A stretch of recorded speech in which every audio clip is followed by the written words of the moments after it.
we're really delighted to have Lucille Cornelius with us. She's a South African-born poet, singer, songwriter, musician, public speaker, and activist, currently living in the Netherlands.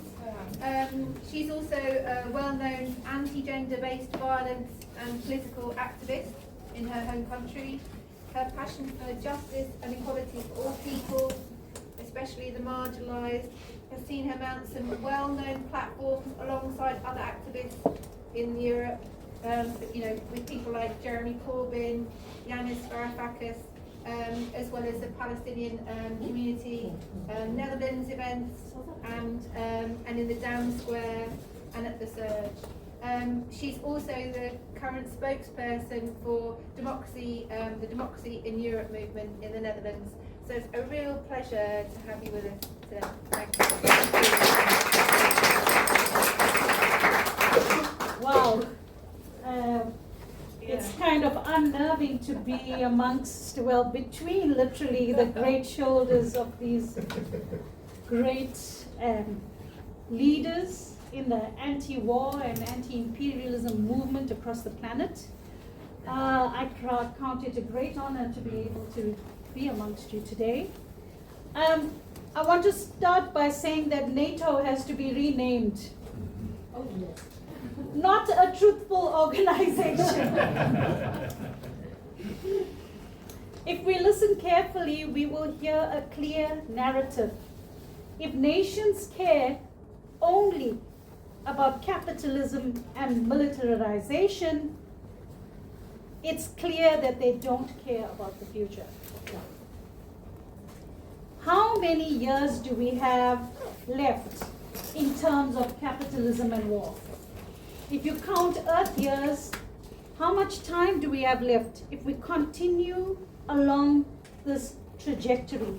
So these people, although they are spouting a peace narrative, the war is peace narrative, the truth of the matter is there is no future in this continuation.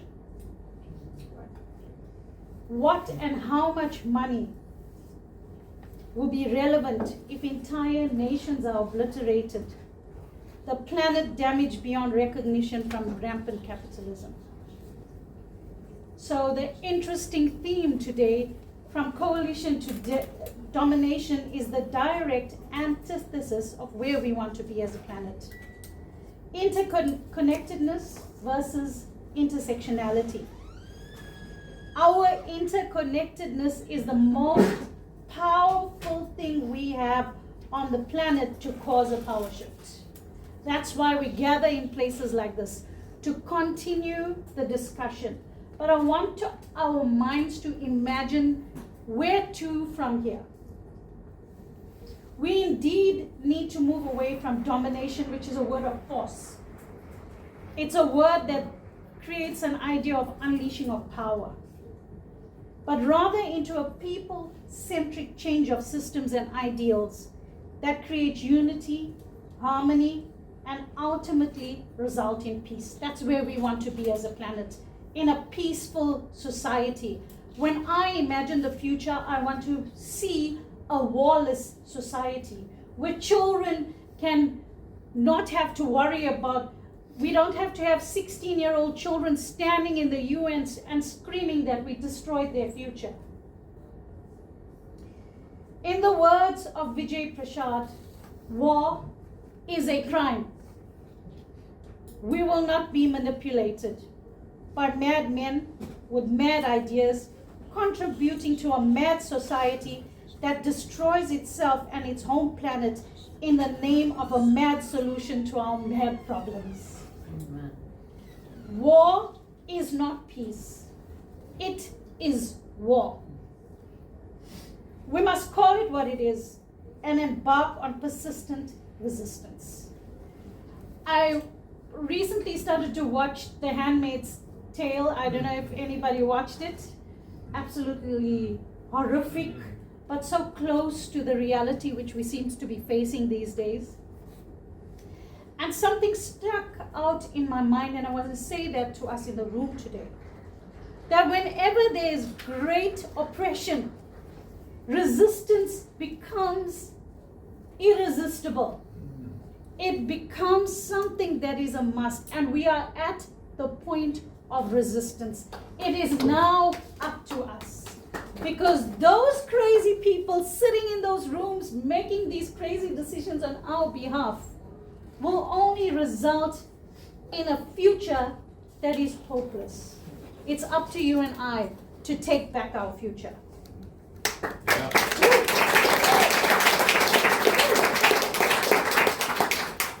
We must call war what it is and embark on persistent resistance.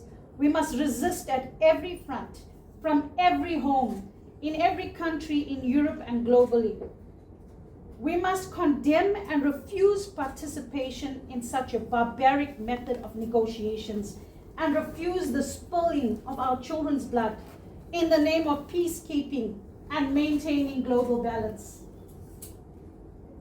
So as part of DiEM, we're calling for a fundamental rethinking of Dutch and European policy. While billions are being allocated to warmongering and defense, public services are being dismantled and climate goals postponed. The movement argues that real security starts with social justice, poverty reduction, diplomacy, and global solidarity. On that point, I want to say, let's make the main thing the main thing. War is not the main thing. It is like the last thing on the list of the things we need as society. What do we need? What do you need? Do you need a gun right now? Do any of us in this room need a gun right now? Do we need a bomb? Do we need any of these things? No, we need better health care. We need better transport systems. We need better education systems. We should have children being able to eat for free at school every day. Education should be free from the time a child starts at school till the time it ends. You might ask yourself, why is she talking about this? What does this have to do with NATO? Everything. Because NATO is manipulating our governments into believing that this is what we need as Europe. Thinking about the Iran war right now, all I can think is, if Europe stays out of the situation and tells him, thank you very much, America and Israel, get lost, we're not getting involved, we will not be on the brink of a world war. Yeah. What is the need then for creating all these arms? What I think is the only way, from an African perspective, I am South African, and I have to say my nation, although it had the guts to take Israel to court, they are caught. Yeah. I'm a Simani right now. Amadla.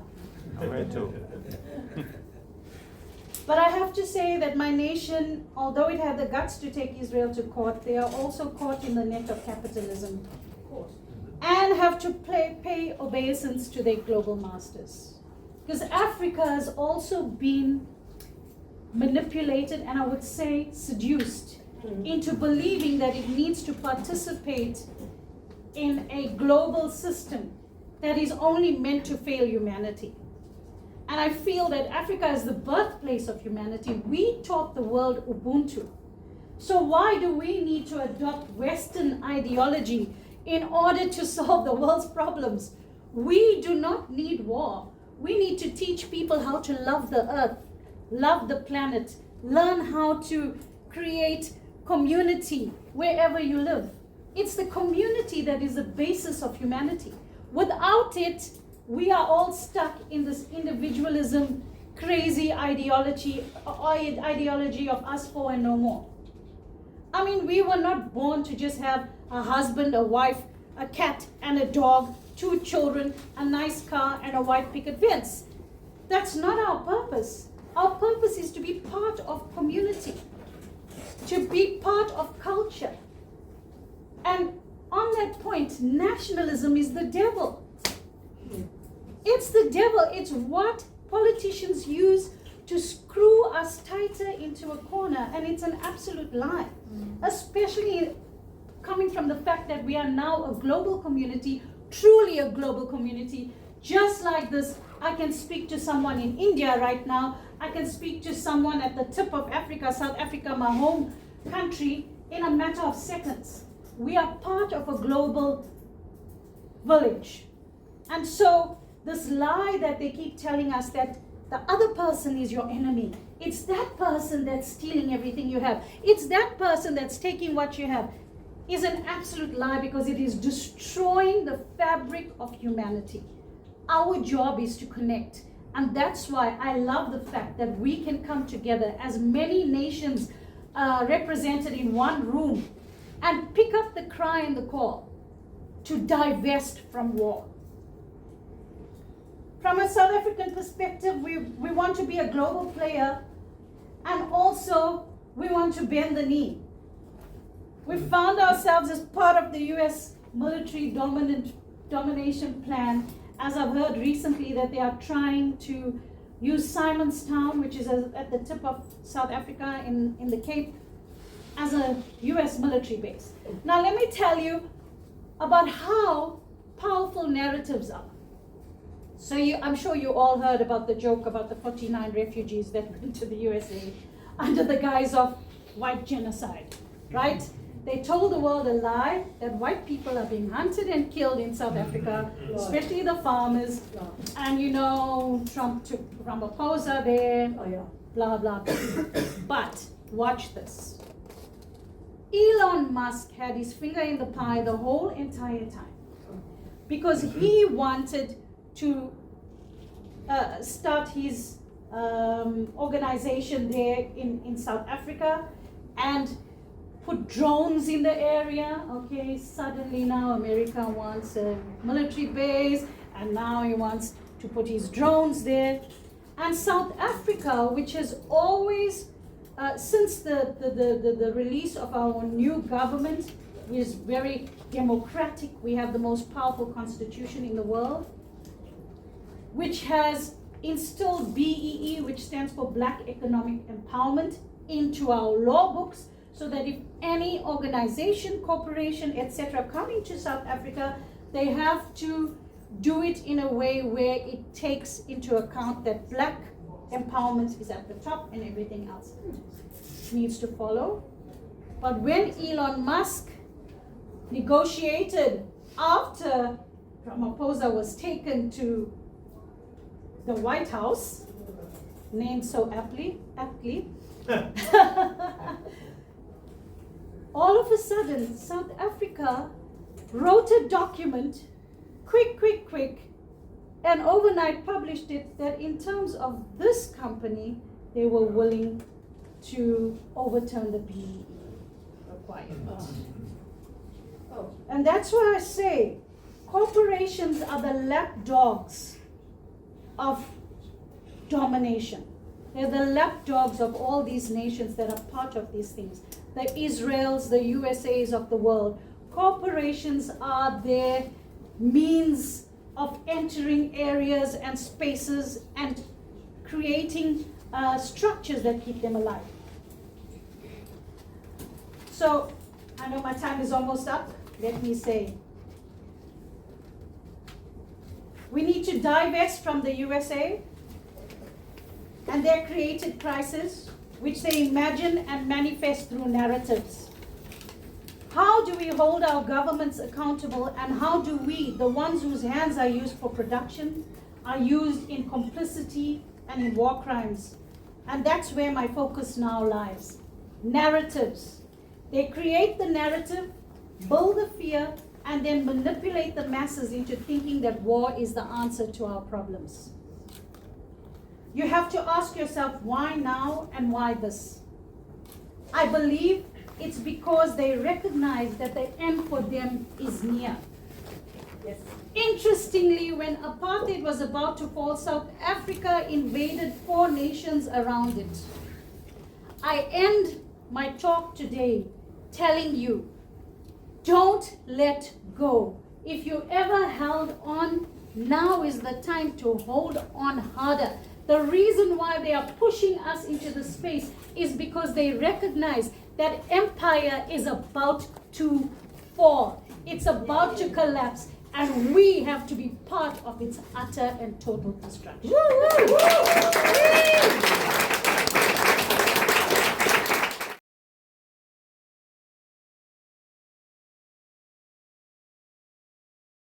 Trump is a snake oil salesman. Right. He speaks with a forked tongue. He's playing good cop, bad cop. It's quite obvious.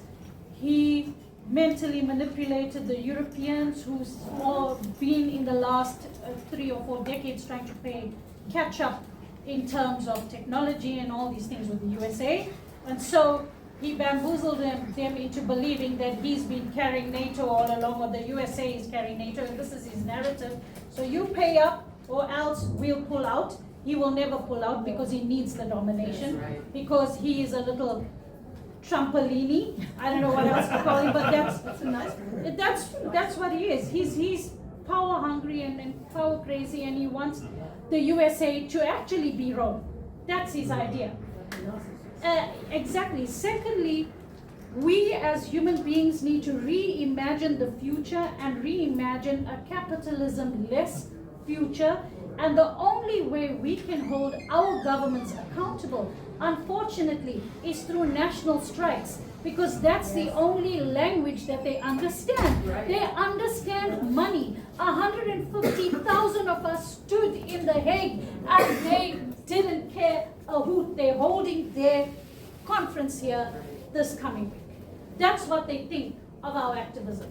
So our activism has to increase into spaces where they recognize that we are not taking it anymore. Exactly.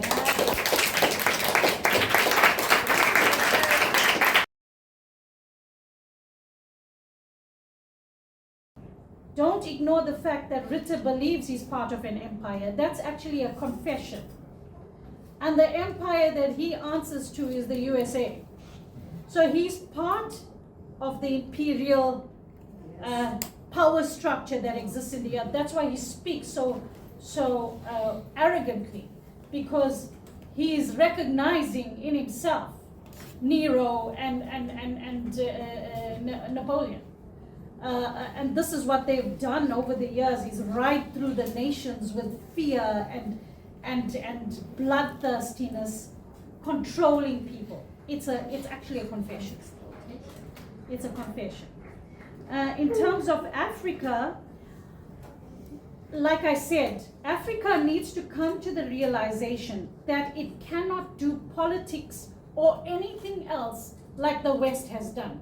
We, where we are presently, are as a result of colonization and as a result of war and things that were done to us that have still not been dealt with. South Africa is in the state that it is today, so violent and so devastated and broken as a nation, is because when the changeover took place, reparations were never made. We had a Truth and Reconciliation Commission that only told the stories of how brutal and miserable they were, that they went around across Africa giving vaccines to Africans and gave them AIDS.